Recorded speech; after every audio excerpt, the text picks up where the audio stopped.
And then that's when the former Minister of Police said to me, you know what, continue giving this guy money. Maybe if you do that, then he will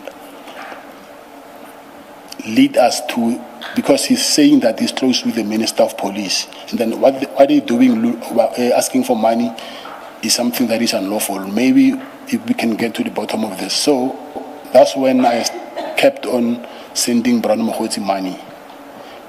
So I paid also 150,000 to his account for that January 8th celebration of the ANC.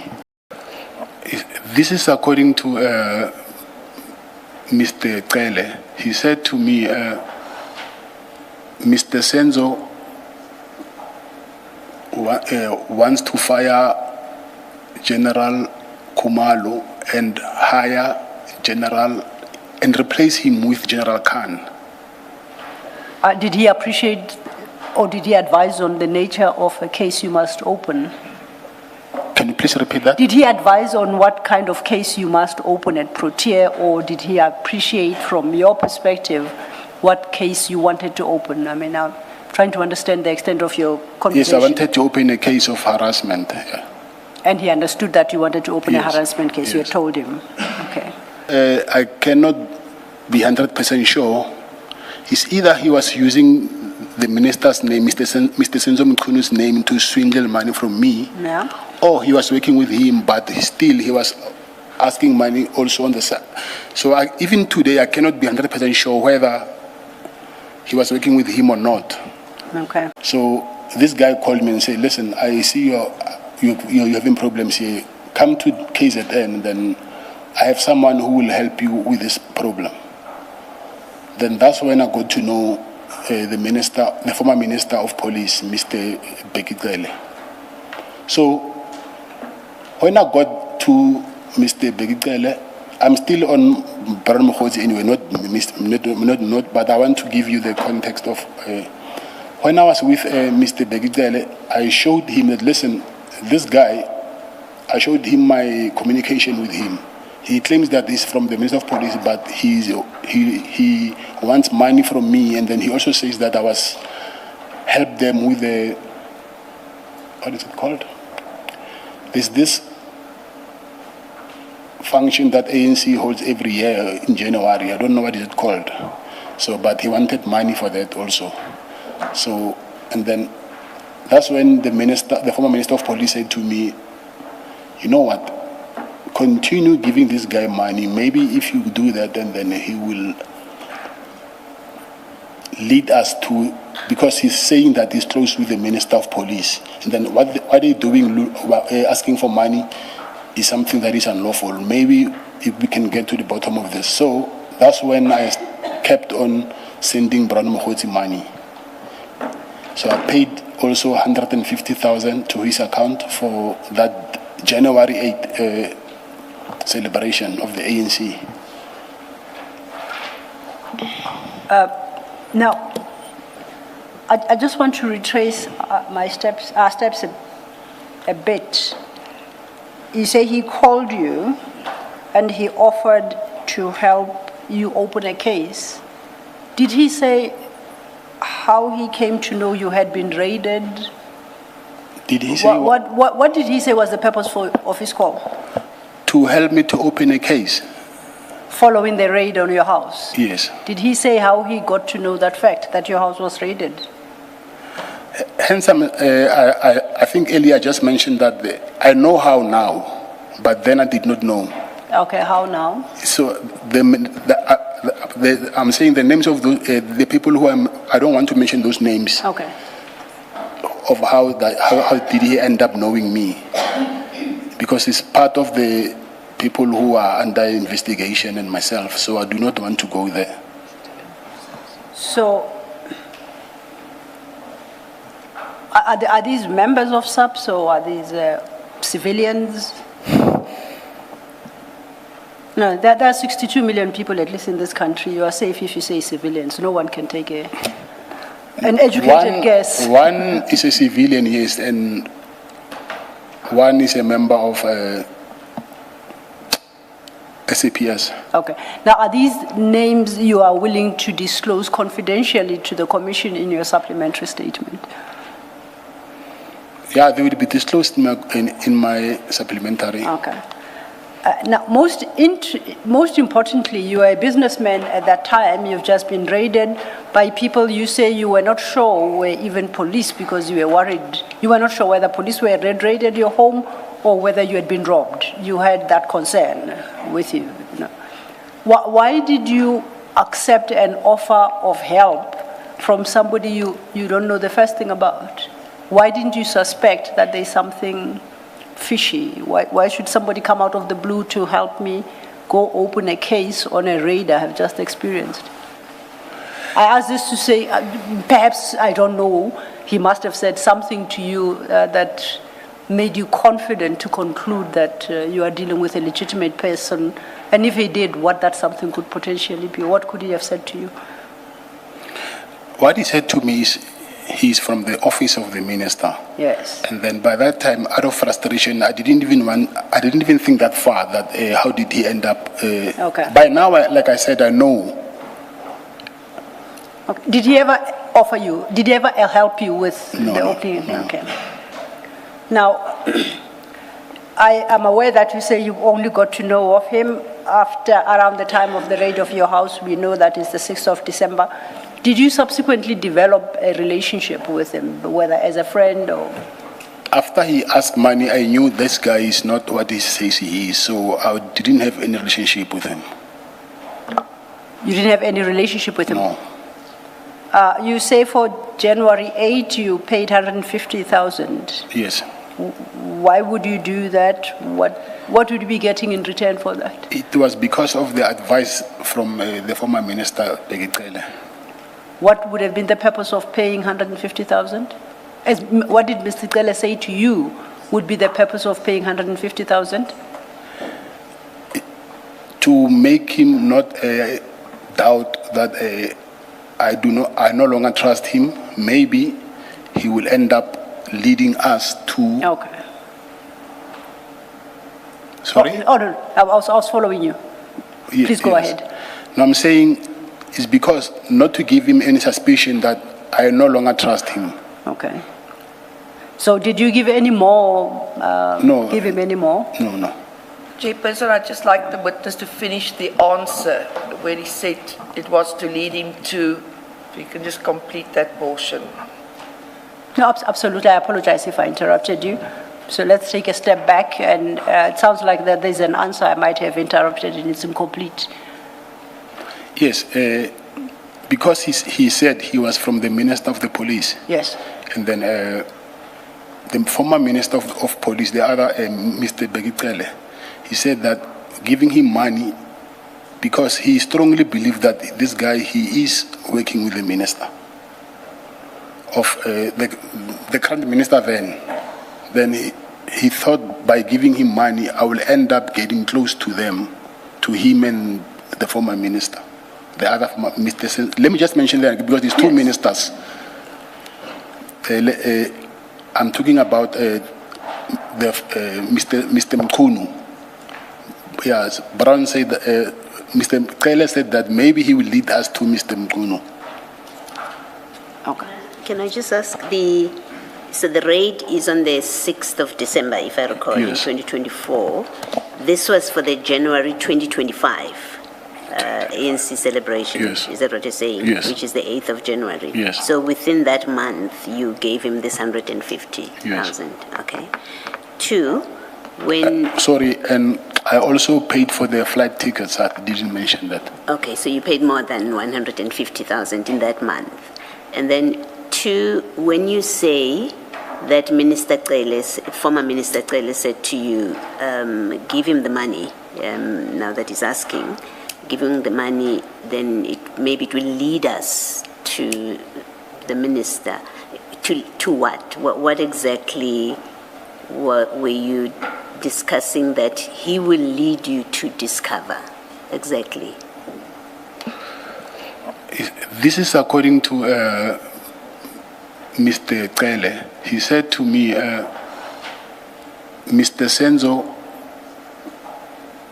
wants to fire General Kumalo and hire General and replace him with General Khan to that position of crime intelligence.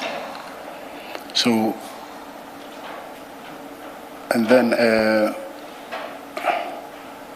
yes, he said, yeah, that's what I can remember on top of my head. But he was hoping it would lead you to that But, plan. Commissioner, I will do this, so I will just, because I'll make a supplementary affidavit, so I will just have to put it in details, even this statement, so that I can... No, that's fine. give it- I'm yes. happy that you deal with it further in your supplementary. Thank you.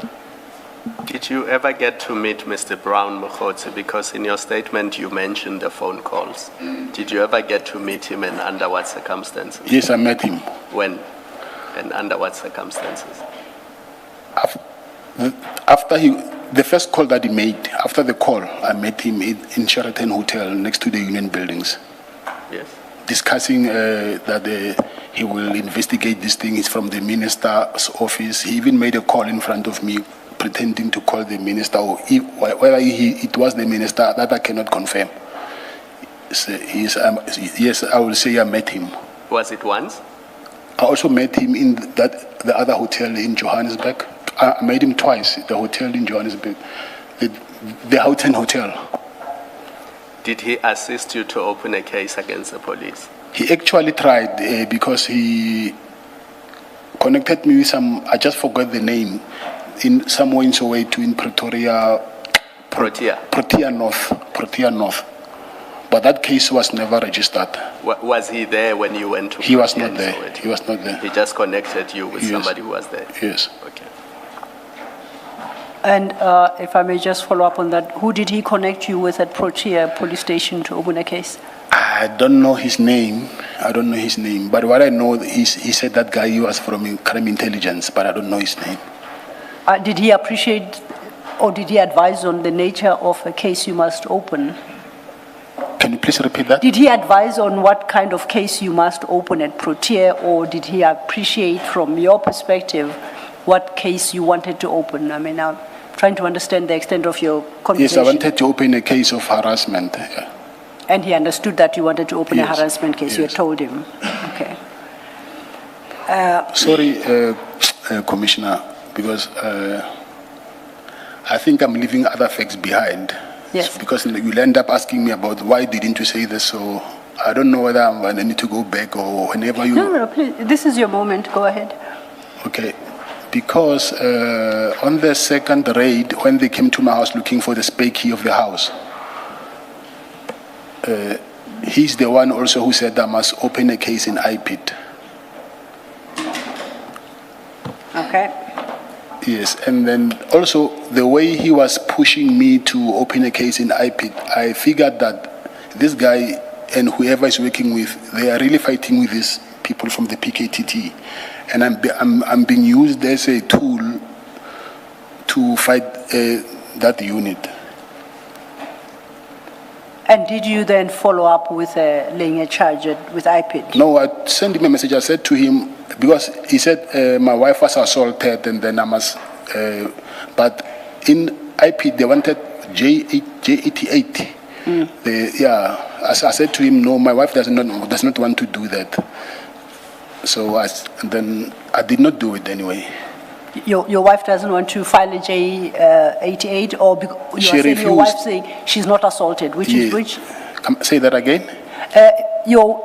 Is the point that your wife didn't because she wasn't assaulted and therefore did not want to file a J88, or that she just did not want to start this process of completing and filing a J88? She was not assaulted, but she was, I'll say she was assaulted, but not, they were poking her with a rifle on her shoulder.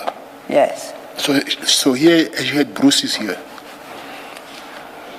Okay. And, In law, that would be an assault. Yes. and that was in the second of her raid? The second one. Okay.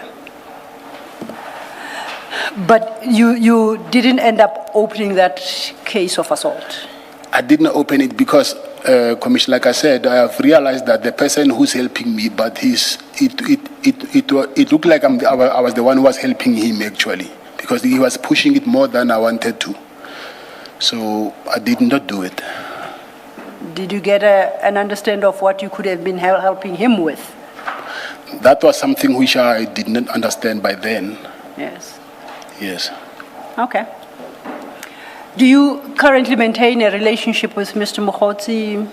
If not, when did it terminate, and what was the basis? No, I don't have. I actually hate him. Why, if I may inquire, as a matter of He interest? caused a lot of problems for me. Yeah. When did this relationship end, as far as you're concerned? After my arrest? The 2025 arrest? Yes. Okay. Have you been in, because the notice required any communication you may have had with any of these individuals identified. Have you had direct communication with Mr. Mogotsi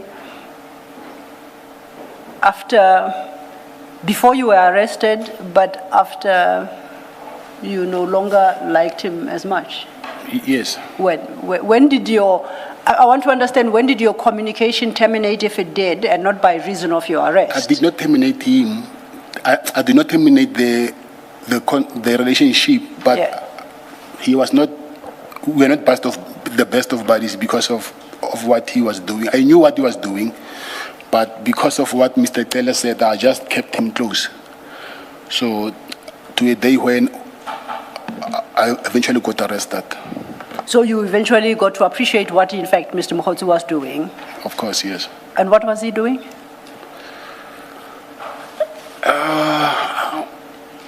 It's two things here which I cannot be 100% sure.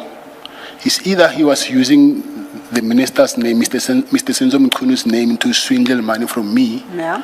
or he was working with him, but still he was asking money also on the side. So even today, I cannot be 100% sure whether he was working with him or not. Okay. But I know that he was using his name to ask money from me. Okay. Can I just get Yes, clarity on this? Other than him saying he will help you open cases against the police, for the raid at your house, 6 December 2024, and the raid at your offices that ended up at your house, what did he say you were going to get in return for helping him? What was in it for you? For helping him. For helping him, yeah. So other than the issue of him helping you open the two cases, what did he say was the benefit for you giving him money? No, the benefit was not for me, it was for him. There was nothing I will benefit from him. So you were giving him money without expecting anything in return? I was giving him money because of what Mr. Cele suggested. So that was the only reason? Yes. Thank you. Did the first one you gave 5,000, now it's 150,000, and air flights, all in a space of a month. Did Mr. Cele give an indication of how you string him along? I don't know. In my book, 150,000 for somebody you've known just for a month is rather steep, unless in your world it's different. So the question is,